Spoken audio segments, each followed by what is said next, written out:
As people filed excitedly out of the courtroom where Bill Meade's custody suit was in progress, they were in a furor of excitement. A moment before, under the insistent hammering of the defense lawyer hired by Ben Calvert, Bill had lost his head. When Farnsworth, by implication, had insulted Peggy Douglas, with whom Bill is deeply in love, Bill had struck the lawyer and knocked him down. After reprimanding the young man severely for such violence in a court of law, Judge Willoughby had declared a recess of an hour. Now, as they file out through the crowd, Aunt Mary and her niece are talking. Oh, Aunt Mary, I'm so ashamed. The things Mr. Farnsworth was saying, dreadful. I feel as if I can't look anyone in the face. Oh, never mind, dear. The people who matter know it isn't so. So long as your own conscience is clear. Yes, but I do hope it won't get Bill into trouble. So do I, dear, with all my heart. Maybe Judge Willoughby will blame Bill for losing his head the way he did. Maybe he'll think he's not dependable. I'm so afraid it might affect his feeling about whether Bill would be a good father to the baby. It might, Peggy. But somehow I have a lot of faith in the judge's capacity to understand people, judge their behavior. It seems to me that he must realize why it was Bill did such a thing. I only hope so, Aunt Mary. Is this the way out, I wonder? Yes, I think so. That door to the right. Oh, yeah.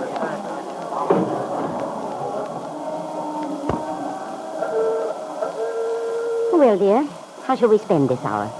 Do you like a cup of coffee? Like to eat? Oh, nothing to eat, thank you. But I would like a cup of coffee. There's a nice little place a few doors down. Lefty and I stopped in there yesterday.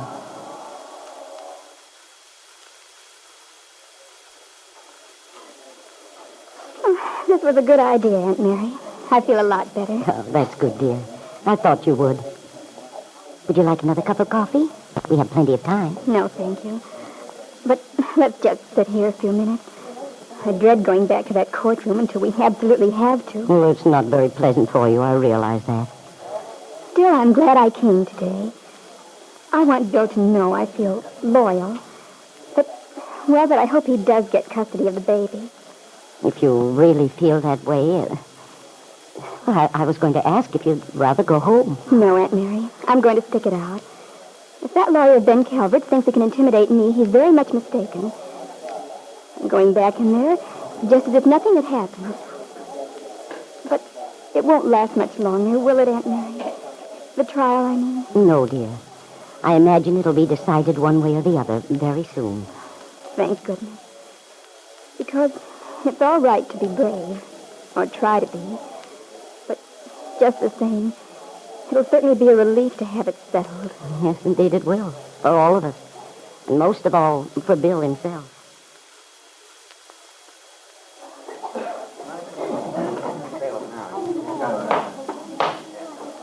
Rise, please. In the presence of the flag of the United States of America, the Superior Court of Wakefield County is now in session. Judge Hiram will be presiding. You may be seated. Are the attorneys for the defense and the prosecution ready to begin? They are, Your Honor. Yes. Very well. Mr. McKillop, you may call your next witness. Thank you, Your Honor. I will now call Mrs. Jessie Calvert.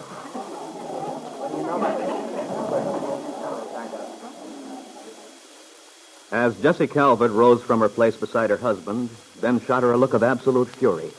Fury that Jessie could be in a position to testify against his daughter. Against him, too.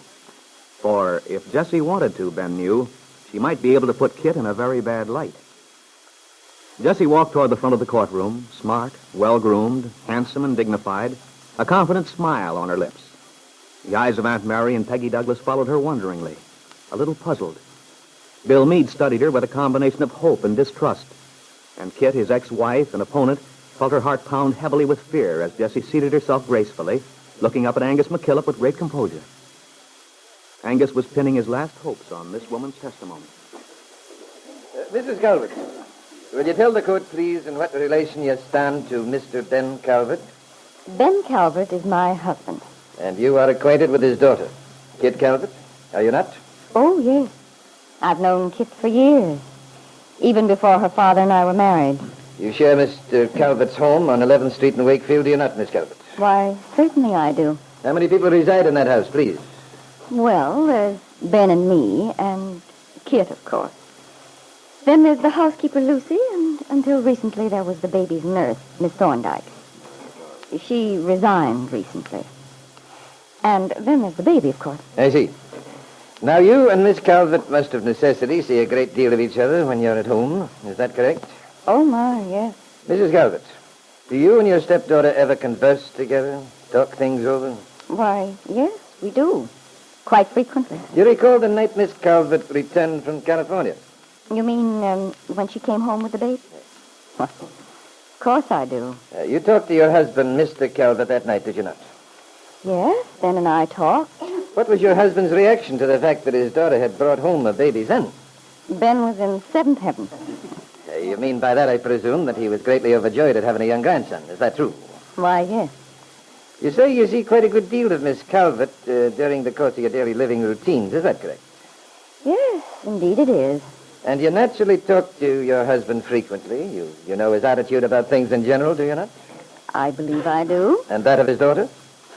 Yes, I think I know Kitt's ideas about things. Yes.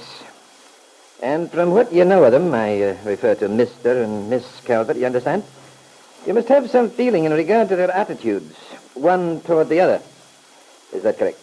Why, yes, Mr. McKillop. I think it's safe to say I know quite a lot about how Ben and Kitt feel toward each other. Would you say that Mr. Calvert had influenced his daughter considerably? Would you feel it's safe to say that? I suppose so. Aren't you sure? Isn't it a fact that Mr. Calvert has had a very strong influence on his daughter? Well, yes, I guess it is. Mrs. Calvert, since you know a great deal about the living routine of the Calvert home, you must have frequently observed Miss Calvert in relation to her son, the baby. I mean, you must have seen her taking care of him, looking after him. Is this the case? Well, not very much. You see, Kitt left the child's care pretty much in the hands of the nurse Mr. Calvert hired.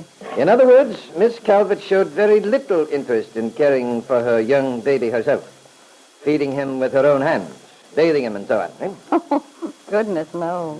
If that's the case, would you say that Miss Calvert neglects her child? Would you say that, Mrs. Calvert?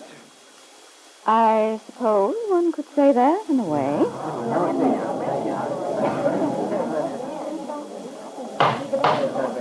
Then you believe it is possible to say that Miss Calvert has been guilty of neglecting her child.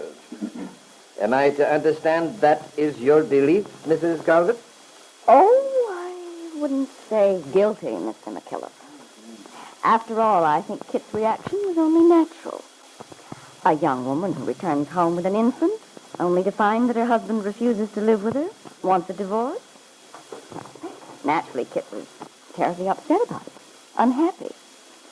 The baby seemed to be a symbol of her failure as a wife, somehow reminding her of Bill. She's been in a very unhappy frame of mind. Oh, no, Mr. McKillop. I believe that Kitt Calvert is essentially everything a good mother should be. That will be all, Mrs. Calvert. That will be all. As Jessie Calvert's testimony was concluded, Kitt relaxed for the first time since his stepmother had taken the stand. Jessie hadn't known anything after all, she thought with relief. Now she was safe. But perhaps, Kitt, you are wrong to feel secure. For the chain of events you started when you took Lisa Fenner's baby son from her is almost complete. You may still suffer for what you have done, even though Jessie, to save her own skin, decided to testify in your behalf. Now for our story. The custody suit between Bill Meade and his former wife, Kitt Calvert, was drawing to its conclusion. Today, Angus McKillop had called his last witness, a witness Angus had expected to testify for his client, Bill. She was Jessie Calvert, Kitt's stepmother. But at the last minute, Jessie had switched her story, had testified in Kitt's behalf. Disappointed and disheartened, Angus had dismissed Jessie, who returned to her place beside Ben Calvert, her husband. In the pause which followed, while Farnsworth, the attorney for Kitt, was preparing to call his own witness, an attractive blonde young woman quietly entered the courtroom and seated herself next to Aunt Mary Lane. It was Lily DeBon, the young entertainer from Chicago. Now, Kitt's lawyers called Ben Calvert to the stand. There is a buzz of interest from the crowd as Ben strides up and takes the stand. Raise your right hand, please. Do you solemnly swear to tell the truth, the whole truth, and nothing but the truth, so help you God? I do. All right, George. Let's get on with this. Right you are. Now, Mr. Calvert, you are the father of the defendant, Miss Kitt Calvert, are you not? I am.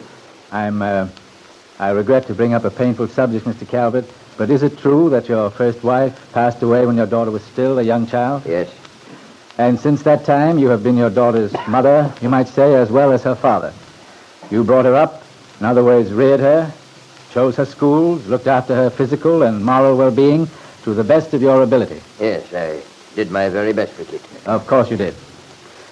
Now, Mr. Calvert, I'd like you to tell the court, in your own words, the arrangements you made for your daughter and grandchild when she returned from California with the baby. The arrangements? Well, it was my idea, of course, that the logical place for Kitt and her child was in my home, a place where the baby could have proper care.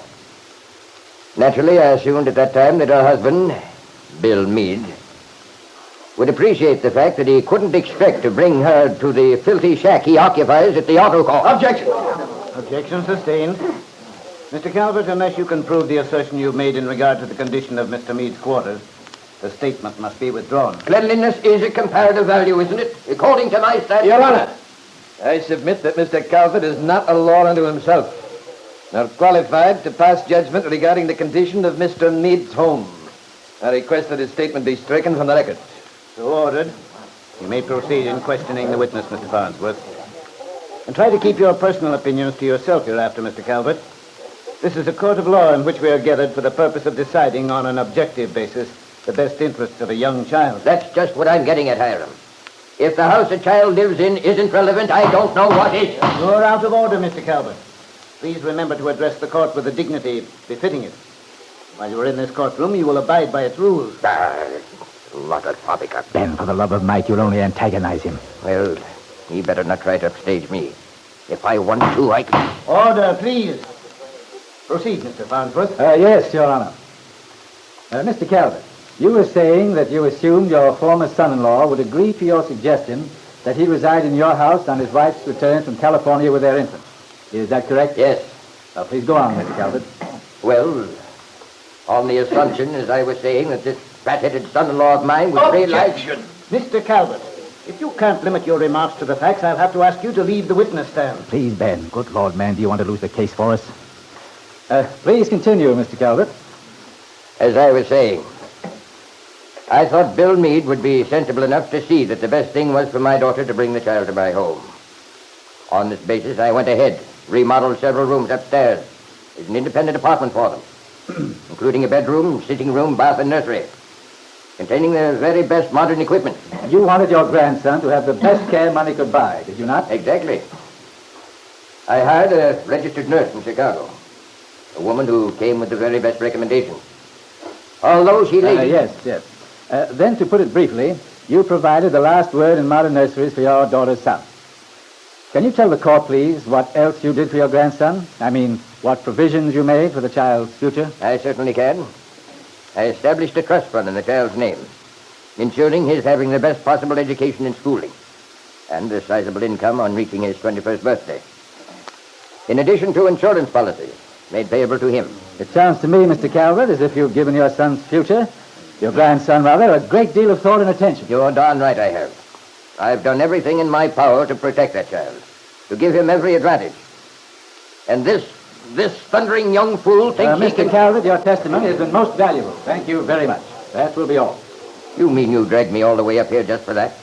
I haven't half said what's on my mind. Thank you very much, Mr. Calvert.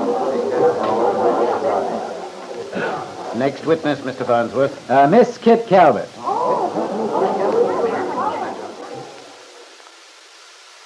Kitt Calvert looked very fragile and pathetic as she seated herself facing the spectators after giving Judge Willoughby a faint, shy little smile. Raising her right hand, she was sworn in by the bailiff, responding to his question with a quite pathetic, "I do." I just want to ask you a few questions, Miss Calvert. I hope you'll forgive me if I find it necessary to delve into the more personal aspects of your life. Unfortunately, it may be necessary to... Why, of course, I understand, Mr. Farnsworth. Go right ahead. Thank you. Miss Calvert, first of all, I'd like to ask you why it was you went all the way to California, thousands of miles away, to stay during your, well, that is, to live while you waited for your child. Alone, without friends, at the very time when a woman is most in need of the comfort and warmth of her husband's affection and that of her family. Why did you go, Miss Calvert? Well, you see, Mr. Farnsworth, it's rather a difficult question for me to answer, but I'll try. Take your time, Miss Calvert. No hurry, you know. My husband, Bill, had been getting more and more quiet and, well, irritable, too. He seemed to be unhappy. He seldom talked to me, and when he did, I knew something was bothering him. Finally, I begged him to tell me what it was. I told him perhaps we could work it out together if we talked it over. And did Mr. Meade tell you what was on his mind? Yes, he did. What was it that caused him to treat you so harshly? Objection. Objection sustained. Delete the word harshly. Well, suppose we put it this way, then. Miss Calvert, you say your husband became silent, refused to talk to you, and so on, and finally you prevailed upon him to tell you the reason for his behavior. What was that reason, Miss Calvert? Bill said that he didn't love me, that our marriage was a failure. It meant so much to me. I thought if I went away while the baby was coming, give him a chance to think things over, maybe it would be possible for us to go on. And so you went all the way out to California alone? Yes. And when you came back from California, what happened then? The night I came back, Bill told me. He said he hadn't changed, that he didn't want to live with me ever again, that he wanted a divorce. And did you agree to divorce him? Yes. Much as it hurt me, I felt it was best, since he felt that way. But that's why I've been so upset about his wanting the baby.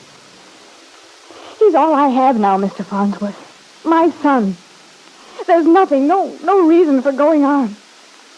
He's the only reason I have for living.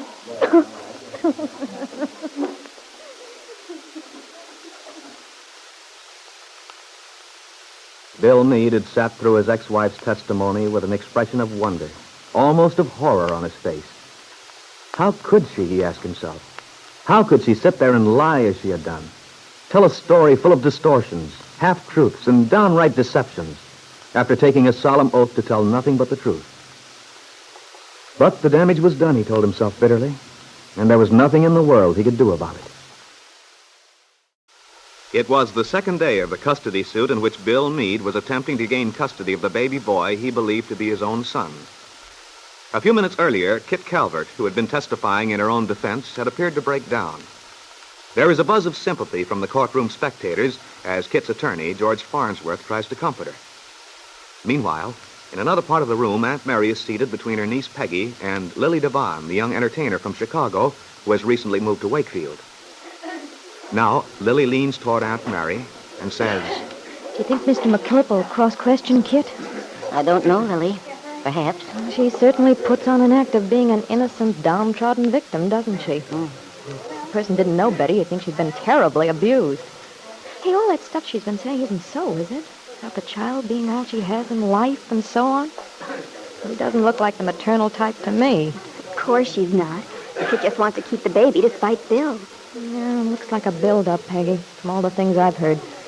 I'm afraid Kitt hasn't been entirely truthful in her testimony. She certainly hasn't, Aunt Mary. That's funny, the picture you build up of a person you've never met but you've heard a lot about. Oh, that's right, Lily. You never have met Kitt. No, I've heard a lot about her, though. And she's quite a bit like I expected she'd be. I was pretty sure I wouldn't like her. You know, from the things Peggy's told me. Then, of course, Lisa. Lisa?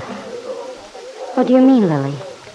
What did Lisa... Oh, you know how Lisa is, Aunt Mary. She doesn't like to say anything mean about people, but I could tell she didn't like Kitt. You mean Lisa knows Kitt? Why, sure. She does? Oh, she doesn't like to talk about her, though. Lisa always acts kind of funny when Kitt's name comes up. I figure she must have crossed swords with Kitt somewhere along the line. Well, what's the matter, Aunt Mary? You look surprised. Well, I am, somewhat. About Kitt and Lisa? Oh, but I thought you knew it.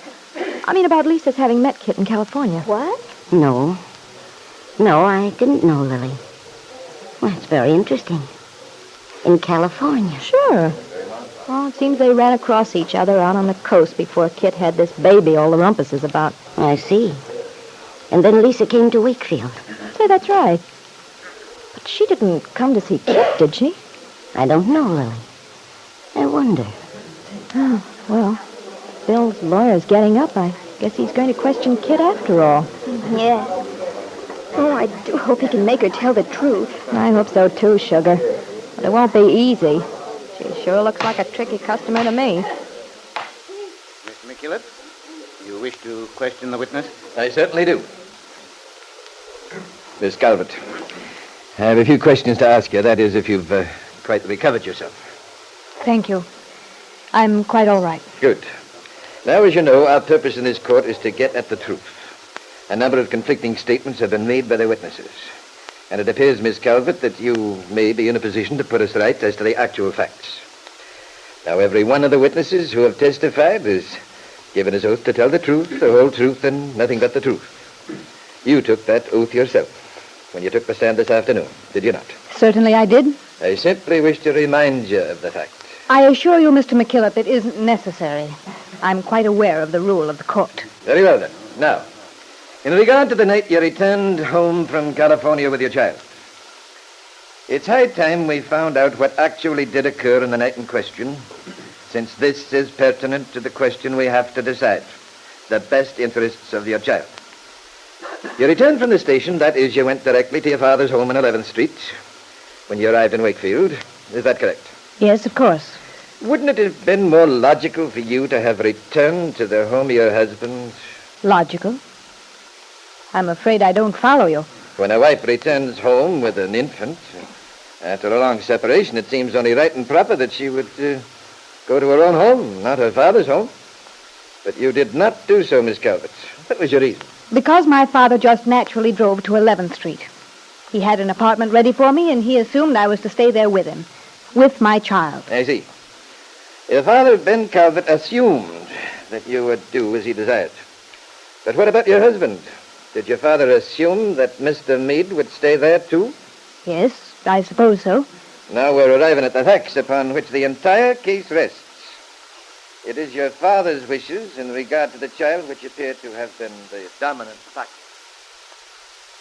It's odd Lisa never mentioned to me that she'd known Kitt in California.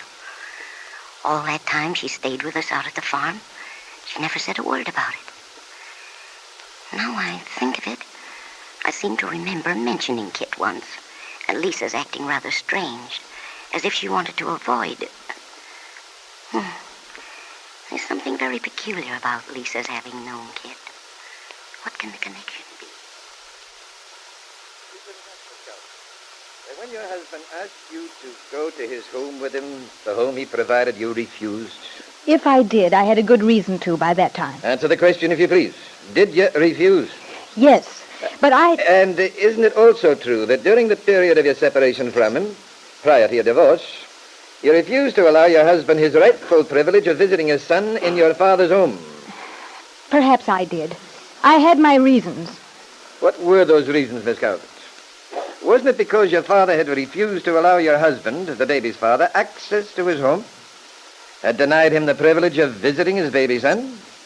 And the reason he did so was because your father, Ben Calvert, even then, before your divorce from Bill Meade was granted, was determined to gain exclusive possession of his grandson for his own reasons.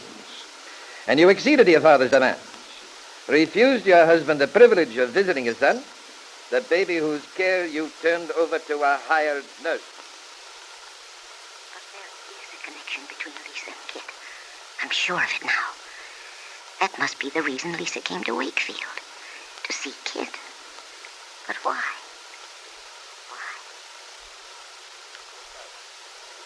I believe you have heard the testimony given by your child's former governess, Miss Louise Thorndyke. Yes, I heard what Thorndyke had to say. And there wasn't a word of truth in it. And yet Miss Louise Thorndyke bore out the testimony of your own uncle, Mr. David Bowman, the brother of your deceased mother. Is isn't it remarkable that two people who hardly know each other, if indeed they ever met, should have made such similar statements? I don't know what you're talking about. In any case, Mr. McKillop, there is such a thing as bribery, you know. Am I to understand that you accuse your own uncle? I didn't say that. I'd like to remind you, Miss Calvert, that there is such a thing as libel. It might be wise for you to remember the fact. I know it perfectly well. And I wish you'd stop bullying me. A two-bit lawyer and a... The witness will limit her remarks to answering the questions put to her. Oh, all right. Miss Calvert, the remarks I referred to, the identical statements made by your uncle and Miss Thorndyke, referred to you in relation to your son. I'll repeat them here for your benefit. You were quoted as saying on several separate occasions that you wished you'd never had the child. Is that correct? Certainly it's correct.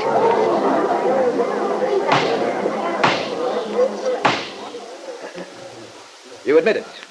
You regretted having the child whose custody you are now fighting to retain. What woman hasn't said such a thing at one time or another? Of course I admit I said it. I said it because I was miserable.